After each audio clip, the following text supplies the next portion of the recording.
Olá, meu nome é Iago.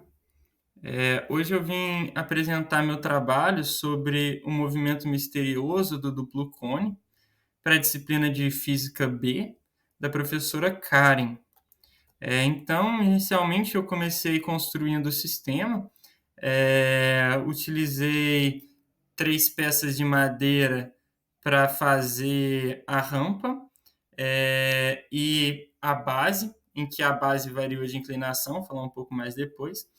O duplo cone eu fiz ele com duas garrafas PETs, eu cortei a parte de cima das garrafas e ainda utilizei um aplicativo de celular para medir os ângulos e uma fita métrica para medir posições. Então, o primeiro momento que o experimento surpreende é quando o duplo cone sobe ao invés de descer. A expectativa era que o duplo cone descesse e ele sobe. Após esses testes, após a descoberta que o duplo cone sobe, eu testei diferentes ângulos. Marquei com a fita as alturas, como vocês vão poder ver. A altura em relação à base, onde está a inclinação, que o duplo cone começa a subir. Se ele começa a subir daqui, se ele começa a subir daqui. E descobri que, conforme eu variava as inclinações, eu testei no ângulo de 15 graus, de 30 graus e de 45 graus. E enquanto eu mudava as inclinações,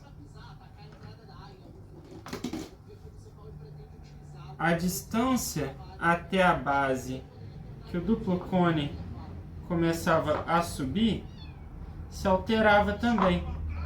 Um ângulo maior fazia o duplo cone subir muito mais longe da base, ou seja, mais perto do vértice.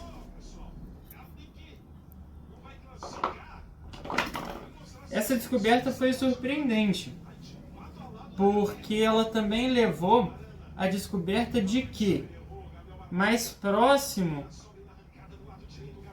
do final, mais próximo da base, o duplo cone parece que sofre uma maior força pro lado da subida e se acelera mais do que.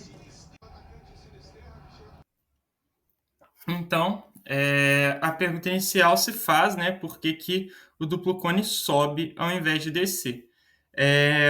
Para responder essa pergunta, eu dividi meu experimento em 2 etapas. Primeiro, eu utilizei a altura 1 de 1 centímetro e depois eu utilizei a altura 2 de 2 centímetros. E ainda variei a inclinação nessas 2 alturas. Utilizei a inclinação de 15, 30 e 45 graus nas 2 alturas. Como vocês podem ver, na altura 1 de 1 centímetro, o duplo cone ele conseguia subir a rampa com 15 graus, só que muito próximo da base. Já na abertura de 30 graus, já conseguia uma distância intermediária entre o vértice e a base para fazer a subida. Ele já cospe mais. Em 45 graus, com 1 centímetro, maior, o duplo cone subia ele sobe bem de baixo, bem próximo ao vértice. Então, depois disso, eu fiz o segundo experimento. Aumentei a inclinação, fui para a inclinação de 2,5 centímetros e para o duplo cone subir a 15 graus de abertura, precisava estar mais perto ainda da base. O duplo cone quase não subia. De 45 graus, na altura de 30 graus, na inclinação de 30 graus, ele ficou um 45 pouco mais graus próximo da base na para ponta começar a subir, mas de ainda volta subia. e maior Na inclinação de 45 altura. graus Agora não com houve ângulo de diferença. 45 O duplicone graus, subia a mesma distância do vértice, então aqui a, realmente a maior mudança da 45 graus, inclinação não fez altura diferença na com a ponta. abertura de Agora 45 30 graus. graus.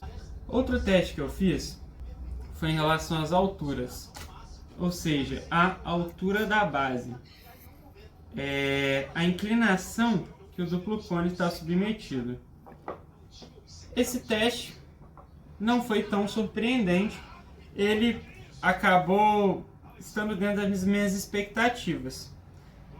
Enquanto eu aumentava a altura, eu diminuía a distância da base que o duplo cone começava a subir. Ou seja, no primeiro teste eu fiz a altura de 1,3 centímetros. E, por exemplo, no ângulo de 30 graus, o duplo cone ele subia a uma distância de 27 centímetros da base. No segundo momento, a altura de 2,5 centímetros, o duplo cone só subia a partir de 23 centímetros da base. Então, de uma distância menor da base.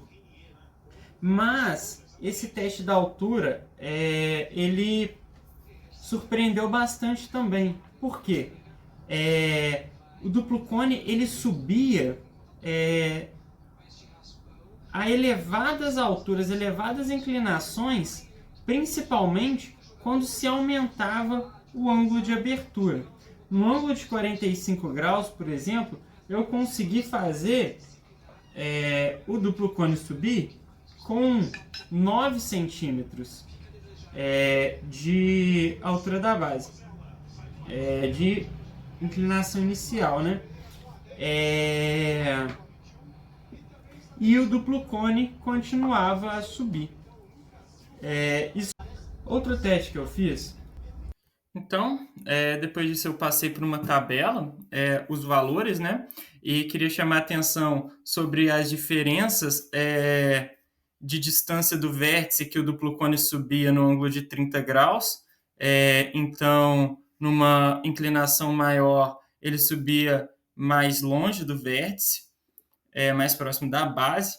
E em 45 graus não houve essa diferença.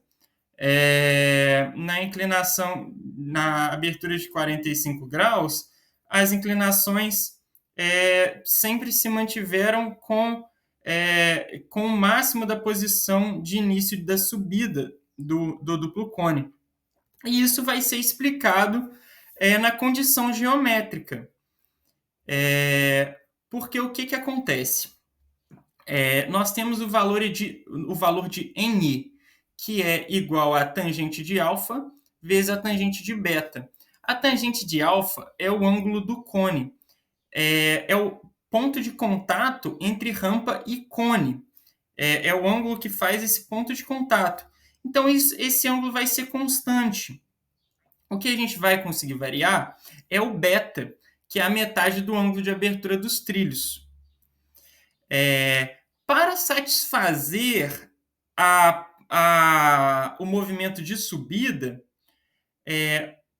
o θ, que é o ângulo de inclinação do trilho, a tangente de θ tem que ser menor que o n. Ou seja, a tangente de θ tem que ser menor do que a multiplicação do alfa, da tangente de alfa, que é o ângulo do cone, vezes a tangente de beta, que é a metade do ângulo de abertura dos trilhos. Como a tangente de alfa é constante, a gente consegue variar apenas a tangente de beta. Então, o que acontece? Quando eu tenho um maior ângulo de abertura, eu consigo ter um maior ângulo de inclinação. Então, um maior ângulo de abertura beta gera um maior ângulo de inclinação θ que o cone vai conseguir subir. Se elas vão ser grandezas diretamente proporcionais. Então, se eu diminuo a abertura, o ângulo de abertura, se eu diminuo ele, eu também diminuo o ângulo de inclinação do trilho que o duplo cone vai conseguir subir para satisfazer a condição geométrica. Então, isso explica porque no meu experimento, em 45 graus, eles subiram da mesma posição e em 30 graus, as posições de subida foram diferentes. Ele tendo uma posição muito mais longe do vértice quando eu tive uma altura maior. Agora, explicando sobre especificamente a subida ela está relacionada ao centro de massa, né? O que acontece é que acontece uma ilusão de ótica entre a subida do ponto de contato e do centro de massa. O centro de massa, na verdade, na rampa, ele está descendo, porque ele está sempre buscando uma menor altura. Então, o centro de massa ele está sempre chegando numa altura menor do que é a inicial. Então, o centro de massa do duplo cone ele desce, apesar da sensação que o duplo cone está descendo. Outra coisa que comprova isso é que a energia potencial gravitacional ela diminui, já que o centro de massa está procurando uma menor altura. E essa energia potencial gravitacional ela diminui, fazendo a conservação da energia mecânica. Então, o que a gente pode tirar de conclusão experimental aplicada na teoria é que uma abertura pequena, como eu fiz para abertura de 15 graus, o NI ele é muito pequeno e o cone precisa de uma inclinação muito suave para subir. Agora, uma abertura grande, o N já vai ser grande. Então, a condição tangente de θ menor que N é satisfeita mesmo as inclinações maiores, perto do vértice. Com isso, eu concluo meu trabalho. Eu gostaria de agradecer à professora Karen por possibilitar que eu pudesse entrar no universo do duplo cone e entender como que acontece esse misterioso deslocamento. Muito obrigado. Até uma próxima.